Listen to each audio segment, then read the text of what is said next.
যেই নফস সমস্ত জাহেলিয়াত পাপাচারকে লাথি মেরে ইমানের উপরে টিকে থাকে, এই নফসের উপরে আল্লাহ এত খুশি হন, আল্লাহ ওই ব্যক্তির উপরে রাজি হয়ে যায়, জান্নাতকে ওয়াজিব করে দেন। يا عبادي الذين آمنوا إن মানুষের দুইটা জিনিস আছে, একটা হচ্ছে কলব, একটা হচ্ছে নফস। কলব কি জিনিস, নফস কি জিনিস? কলব এবং নফস দুটো আলাদা জিনিস, এক নয়। কোরআন মাজিদে এই বিষয়ে ব্যাপকভাবে আল্লাহ সুবহানাহু ওয়া তাআলা আলোচনা করেছে। কলব হচ্ছে একটা গোশতের টুকরার মতো। ইন্না ফিল জাসাদি মুদগা, রাসূল সাল্লাল্লাহু আলাইহি ওয়াসাল্লাম বলছেন, শোনো, তোমাদের শরীরের ভিতরে একটা গোশতের টুকরা আছে, আলা ওয়াহিয়াল কলব, আর সেটা হচ্ছে কি, কলব। আমাদের শরীরের ভিতরে একটা গোশতের কি আছে, টুকরা, সেটাই কি, কলব। কলব একটাই, আর আরেকটা হচ্ছে নফস। নফস একটাই, কিন্তু আল্লাহ সুবহানাহু ওয়া তাআলা এবং নবী করিম সাল্লাল্লাহু আলাইহি ওয়াসাল্লাম কলব এবং নফসকে তিনটি প্রকার করেছেন। এদের স্বভাব তিন রকমের হয়, জিনিস একটা, কিছু আচরণগত বৈশিষ্ট্যগত কারণে কয় শ্রেণীর এরা? তিন শ্রেণী। কলবটা তিন শ্রেণীর, তিন প্রকারের। নফসটা তিন শ্রেণীর, তিন প্রকারের। নফস হচ্ছে আপনার মাথা থেকে পা পর্যন্ত যে গোটা বডিটা, এটা হলো নফস। নফস মানে সত্তা। আর কলব হচ্ছে এই নফসের ভিতরে একটা গোশতের কি, টুকরা। তো নফস তিন প্রকার, এটা আল্লাহ কোরআনে বলছেন। লাউকসুমু বিন-নাফসিল লাওয়ামা, আল্লাহ বলছেন যে ওয়ালা উকসিমু বিন-নাফসিল লাওয়ামা, আমি তিরস্কারকারী নফসের কসম করছি। লাওয়ামা, নফসে লাওয়ামা, এটা এক নাম্বার নফস। লাওয়ামা মানে তিরস্কার করে, আপনার অন্তরটা আপনাকেই তিরস্কার করবে। কিভাবে তিরস্কার করবে? নেকির কাজ করতে গেলেও তিরস্কার করতে পারে, আর পাপ কাজ হয়ে গেলে তো তিরস্কার করবেই। মানে দুইটাকে পাপ থেকে বাধা দেওয়ার জন্য আর নেকির কাজ আরো বেশি করে করার জন্য যেটা বারবার আপনাকে খোঁটাতে থাকে, সেটা হলো নফসে লাওয়ামা। কিভাবে? আপনি আজকে বাজারে একটা মিথ্যা কথা বলেছেন। কি কথা বলেছেন? মিথ্যা। মিথ্যা কথা বলার পর থেকে শুধু অন্তরে ধাক্কা খাচ্ছে, আহা মিথ্যা কথা বললাম, এরকম হয় না? আহা মিথ্যা কথা বলে ফেললাম একটা স্বার্থের জন্য, আহা মিথ্যা কথা না বলাই ভালো ছিল, না না না আর বলবো না, আর বলবো। এই যে তিরস্কার করছে, এটা নফসের লাওয়ামা। কথা বোঝা গেল না? মনে হয় ভালো কাজেও তিরস্কার করে। কিভাবে? তাহাজ্জুদের সালাতে উঠেছেন, 2 থেকে 12 রাকাত তাহাজ্জুদ পড়বেন, কিন্তু 6 রাকাত পড়ার পর আপনি অলসতা দেখালেন, দেখে আবার শুয়ে পড়েছেন। তখন নফস 8-6 রাকাত পড়তে পারলি না, 8-6 রাকাত, এত অলস হলে হয়, 8-6 রাকাত পড়তে পারলি না। বাম বাক্স গেল সামনে দিয়ে 10 টাকা দিলেন, কিন্তু পকেটে ছিল আর অনেক টাকা। নফস বলছে, আহা শুধু 10 টাকা দিলি, 50 টাকা দিলি না, 50 টাকা দিলি না। এটা হলো নফসে কি, লাওয়ামা, মানে তিরস্কার করছে। মানে আপনাকে নেকির কাজ করতে বেশি উদ্বুদ্ধ করে, আর পাপ হয়ে গেলে সেখান থেকে ফিরানোর চেষ্টা করে। এর নাম কি, নফসে লাওয়ামা।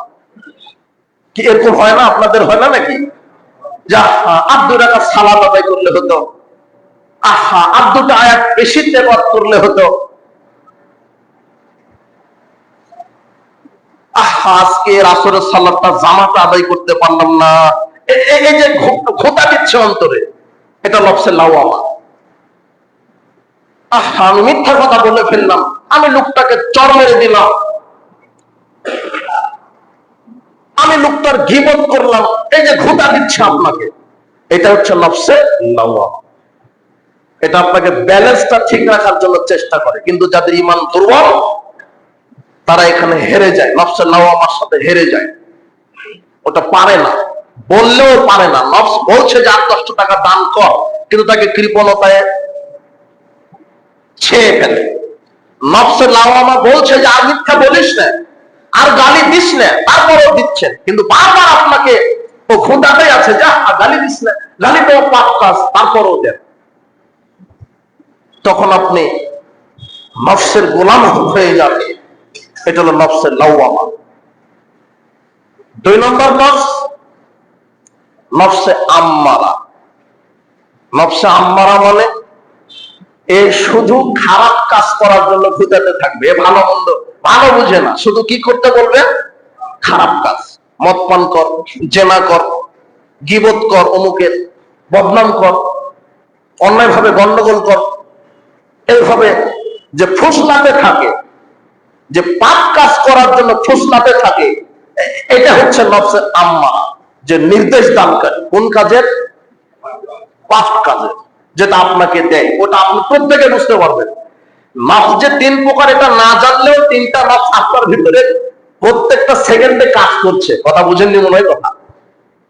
আপনি জানেন না যে নফস কি জিনিস, নফস কয় প্রকার, ওটা আল্লাহ কোরআনে বলেছেন।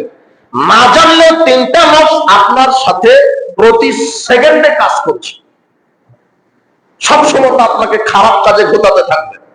একটা ছেলে বলছে চল ওই যে অমুক জায়গাতে ওই গান বাজনা হচ্ছে, চল, নফসে আম্মারা ওকে ঘোটাচ্ছে।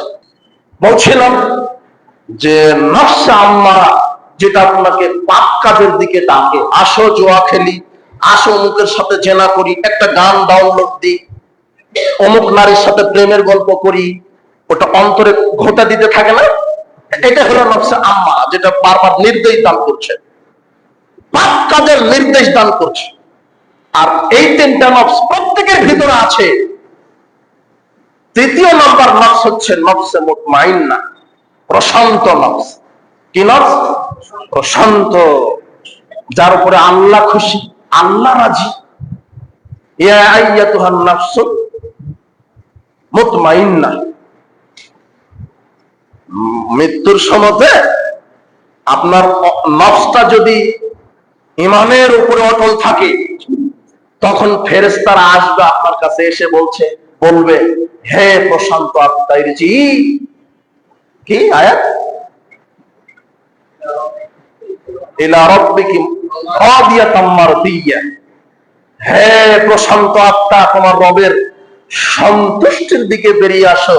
যেই নফস সমস্ত জাহেলিয়াত পাপাচারকে লাথি মেরে ইমানের উপরে টিকে থাকে, এই নফসের উপরে আল্লাহ এত খুশি হন, আল্লাহ ওই ব্যক্তির উপরে রাজি হয়ে যায়, জান্নাতকে ওয়াজিব করে দেন।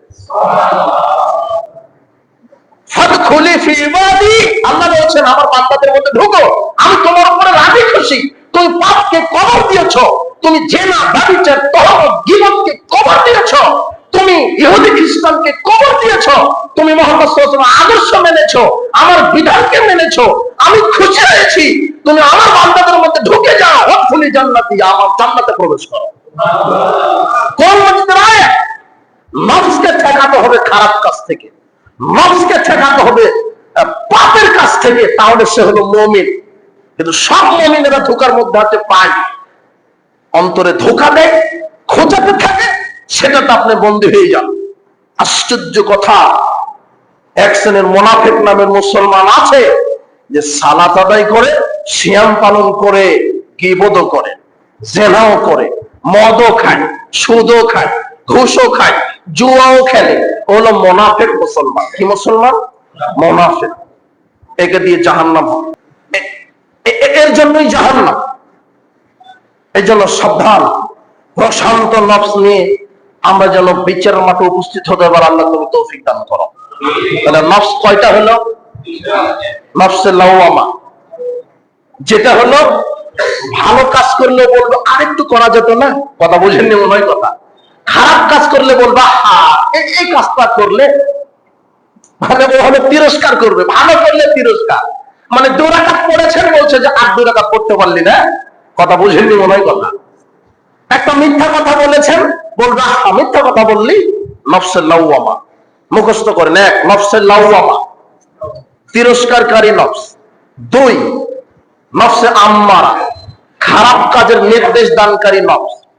এটাকে কন্ট্রোল করতে হবে। তিন, নফসে মুতমাইন্না, প্রশান্তি নফস, প্রশান্তময় নফস। এই দুইটার উপরে আল্লাহ খুশি নন। এই নফসে মুতমাইন্নার উপরে আল্লাহ কি খুশি? তাহলে এই নফসে মুতমাইন্নার উপরে আমাদেরকে টিকে থাকার আল্লাহ তুমি তৌফিক দান করো। ঈমান যার যত বেশি, পাপ তার তত কম। ঈমান যার যত কম, পাপ তার তত বেশি। ঈমান বেশি হলে পাপ কম হয়, আর ঈমান কম হলে কি বেশি হয়? পাপ বেশি হয়। সবকিছু ঈমান দিয়ে কন্ট্রোল করতে হবে।